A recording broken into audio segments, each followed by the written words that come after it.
What's going on YouTube, and welcome back to the new review era. Today we'll be taking a look at this guy right here. The Nautilus from HK Limited, and the HK stands for Hong Kong. Well, at least I think it does. Before we get too much into this guy, let's put it down for a second and take a look at this packaging. I'm not one that likes to normally get too much into packaging, but I feel like when they put this much effort into it, and it is a little overkill for my taste, I guess. But it'd be a shame not to show it off, I guess. So you have this very lovely cardboard box. Kind of looks like it could open from either side, but only the top comes off.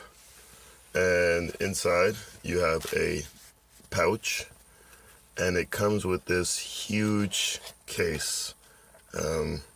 Let's get that out of the way.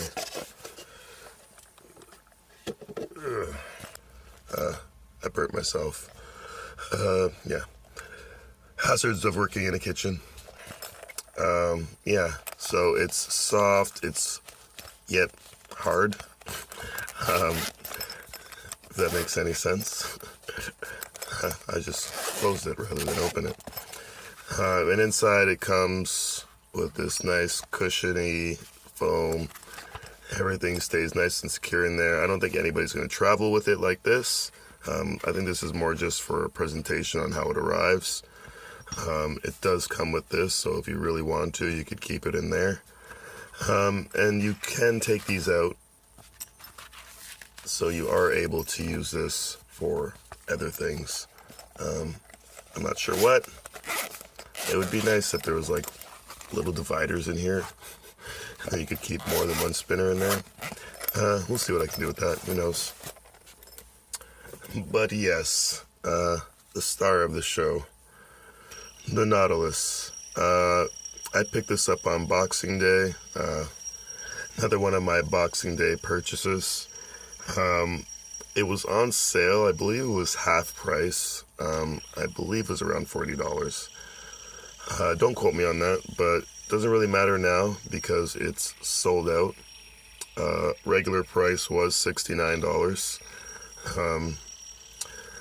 They no longer have the classic version, which is this, the polished one. They still have the satin version, which will run you $32. So that's a saving of $48. That's more than half price. And honestly, at $32, it's more than worth it.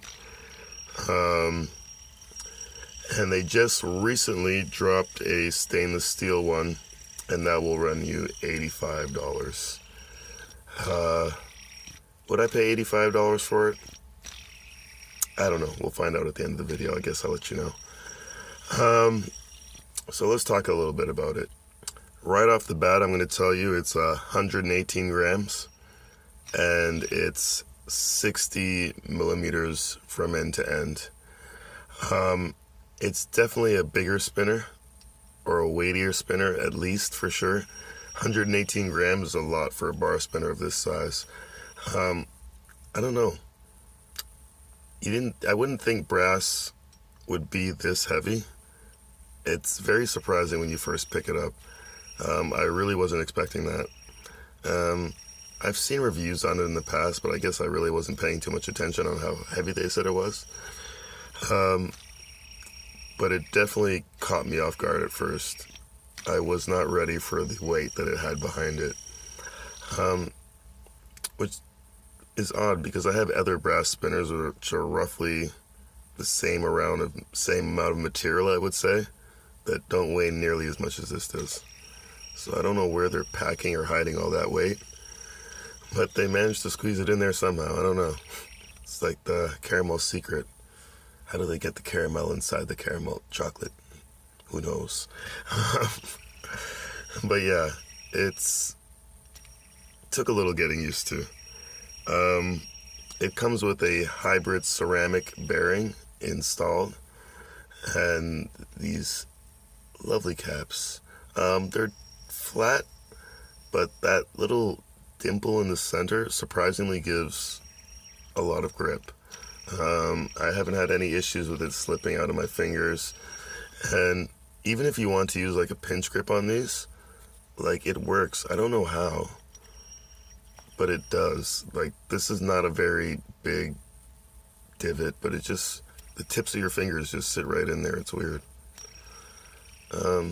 As you probably already know, I'm not the biggest fan of flat caps, but they are growing on me. I definitely don't dislike them as much as I used to. And that's mostly because, I don't know why, but I don't really find them as uncomfortable as I used to. I used to find that after a while, my finger would get sore. But I don't really have that issue anymore. But I still do prefer and enjoy more a cap with a dish. But let's take this off and have a look underneath. Cap 1, cap 2. There you have your standard vertical press, your bearing retention method that I love. Yeah, you see this mark here. I tried another set of caps on it, and they were rubbing apparently, and I didn't realize, which is odd because they weren't press fit caps. They were like same kind of system, same kind of cap. I don't really know why I did it. But that's a little annoying, I guess. You can't really see it with the caps on, so it's not that big of a deal. But it is getting a little bit of patina. It's not patining. Yeah, it's not getting a patina quite as fast as I thought it would. And I kind of like the shine, so even when it does get more of a patina, I'm probably going to end up polishing it up. I don't know, I've never had a brass spinner that really got a really heavy patina to it. But then again, I've never had a really polished brass spinner. Yeah, let's get these caps back on. You can see actually, take a look underneath these. Underneath the caps are patinaing. I guess it's a patina, but it's doing it quite weird. Looks dirty. Don't know why. But anyway, female underneath. Male slides on top. Screw, screw, screw. Satisfaction. So, finish on this guy. I think it goes without saying. It's very, very nice. You can just see it. There's no hot spots anywhere to be found on this thing. It's very soft, very smooth, very nicely rounded. Really the only edge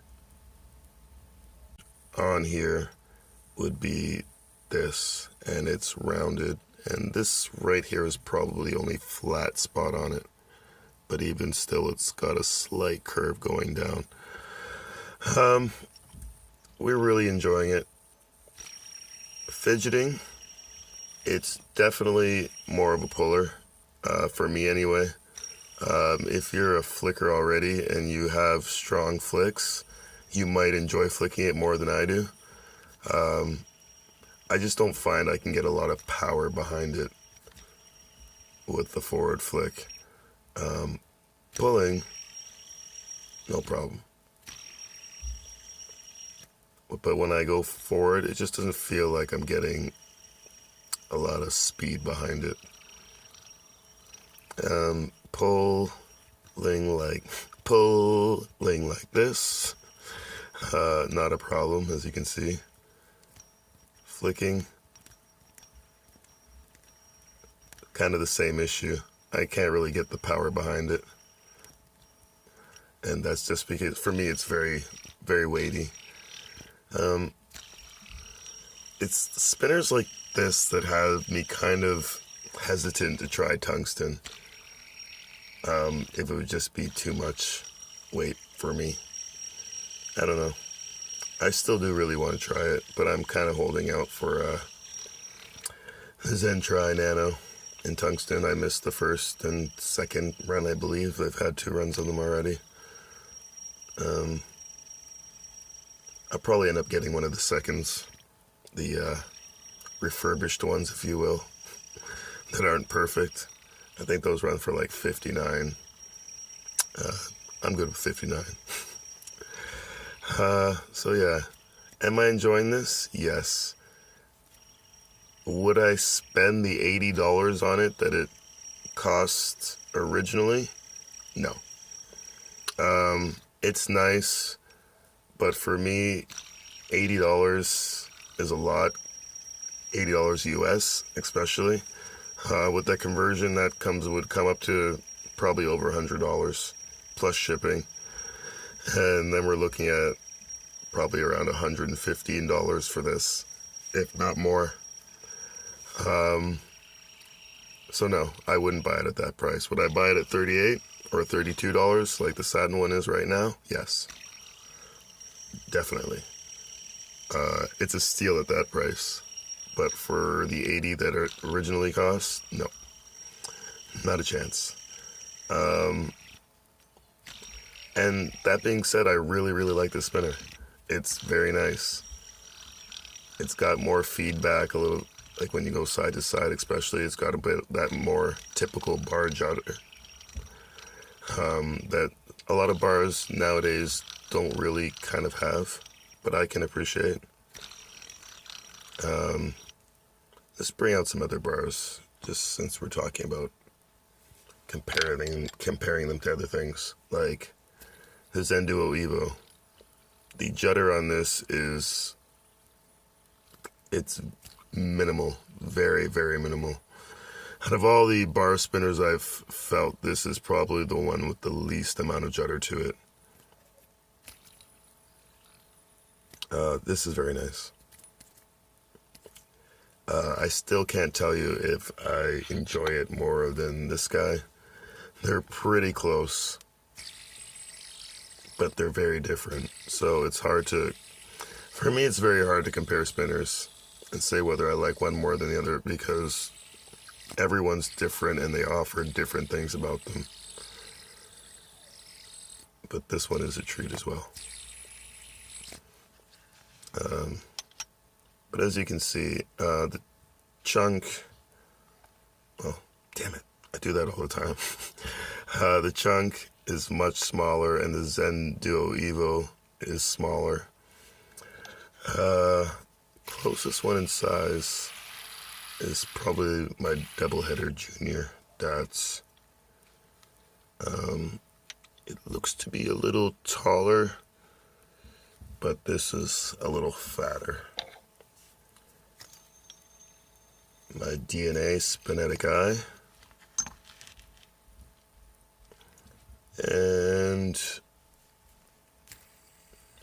a Brass Snake. Highly underrated spinner. Very, very nice.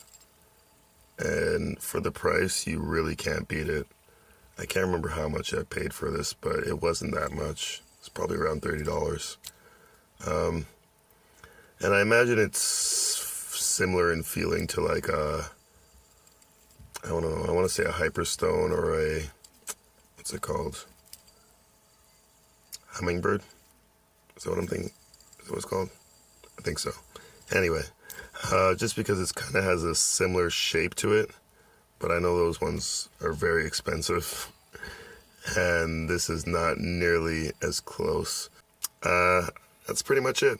I got nothing else. You already know the deal. Until next time, live long and spin on. Like, sub, share. Don't forget to enter the GA. GA, GA, GA!